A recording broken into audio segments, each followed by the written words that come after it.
E aí, pessoal, vamos falar um pouco agora a respeito da propaganda eleitoral clássica, né? Aquela propaganda eleitoral que vem aí desde a década de 30 e desde a propaganda eleitoral mais antiga, que é pelos meios de comunicação mais tradicionais, rádio, TV, jornais e os populares, né? Materiais impressos aí, santinho, panfletos, etc. Então, como funciona? Tem algumas regras gerais para toda e qualquer propaganda eleitoral, seja ela impressa, digital, né, na internet, no rádio, na televisão.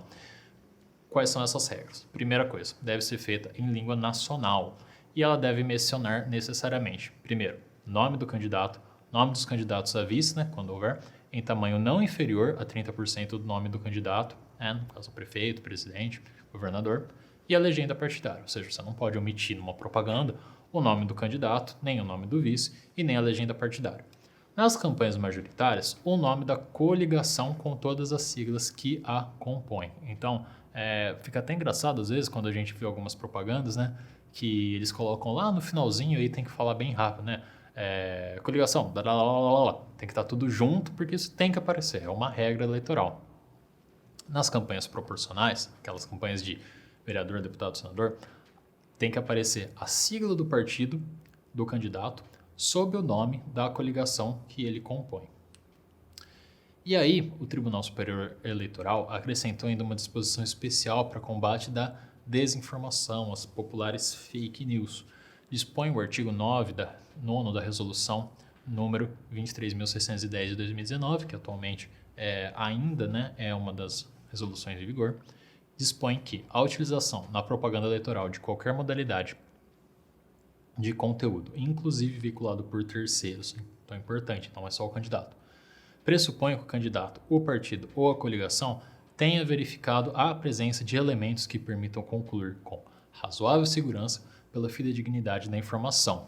Ou seja, não pode falar nada que seja grotescamente irreal, ou seja, não pode falar nada que seja muito absurdo, mas algo que seja razoavelmente, com uma certa razoável segurança, fidedigna aquela informação. Então, é aí uma clara indicação do TSE falando de fake news. Se você fala alguma coisa muito absurda que dá para você saber que aquilo lá é mentira, de bater o olho, assim, ou razoável, né, pesquisa, que você consegue identificar que aquilo é mentira, você vai estar se sujeitando ao artigo 58 da lei eleitoral, ou seja, as representações, sem prejuízo ainda de uma responsabilidade penal, porque depois a gente vai ver lá nos crimes eleitorais que existe agora um crime, né, entre aspas, uma lista eleitoral, né, de fake news, que é quando um processo administrativo, um processo judicial é aberto com base em informações falsas. Então, se você prejudica uma pessoa a ponto de ser aberto um processo contra ela, aí está tipificado o ilícito das fake news. E aí vamos falar um pouco a respeito da representação por propaganda irregular. Representação, como a gente sabe, é um tipo de ação eleitoral. Podem propor representação Ministério Público, candidatos, partidos e coligações. E a representação, vamos colocar assim, é a forma mais incisiva de você coibir a propaganda irregular. Por quê? As propagandas, o rito, né, ou a descrição do que é uma propaganda, primeira coisa, ela se encontra num locus, né, num diploma, num lugar da lei, diverso das demais representações. E, conforme a gente afirmou acima, ele segue o rito do artigo 96 da lei eleitoral. Não é o artigo 22 da lei complementar 64 de 90, é o artigo 96 da lei eleitoral. A representação por propaganda irregular, ela busca interromper as condutas contrárias a tudo que dispõe a lei e a resolução do TSE, né, de qualquer ano que seja, sobre a propaganda eleitoral. Então, ela tem um rito mais rápido do que as demais ações, porque ela tem que coibir aquela propaganda irregular na hora que ela é veiculada. Senão não faria mais sentido, né, próprio da propaganda, que ela assim, se espalhe e convença as pessoas. Quanto mais tempo ela fica no ar, maior é o potencial, né, de convencimento dela. E se ela for irregular, maior é a ilicitude ali que está acontecendo naquele momento.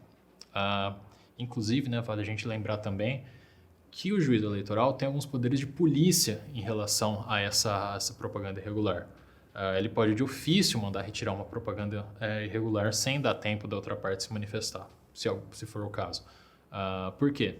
Sabendo que a propaganda irregular ela tem esse potencial de convencimento e tem que ser parado, tem que ser estancado na hora. Então, por isso, inclusive, os poderes de polícia do juiz eleitoral.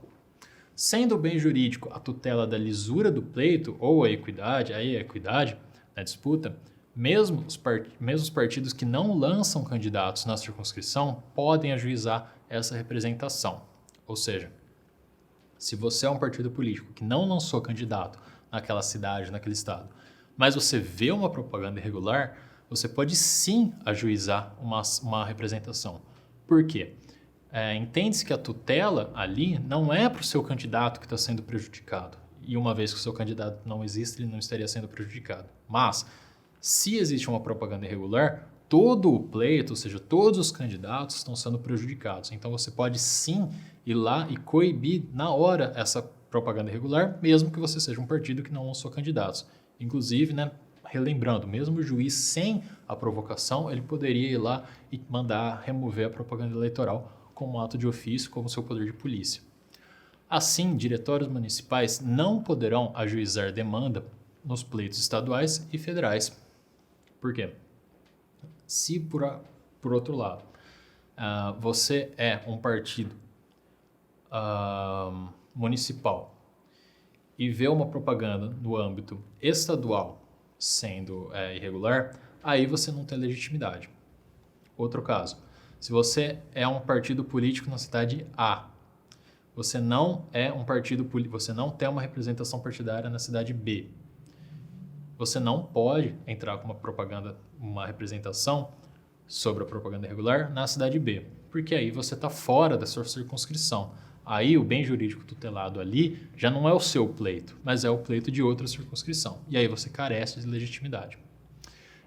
O que se admite, todavia, é que os diretórios estaduais e nacionais intervenham postulando a representação no caso de irregularidades no âmbito municipal. Ou seja, aí sim, se você é um diretório estadual, supõe-se que você tem interesse em todas as circunscrições municipais, porque de qualquer forma isso acaba afetando mais para frente a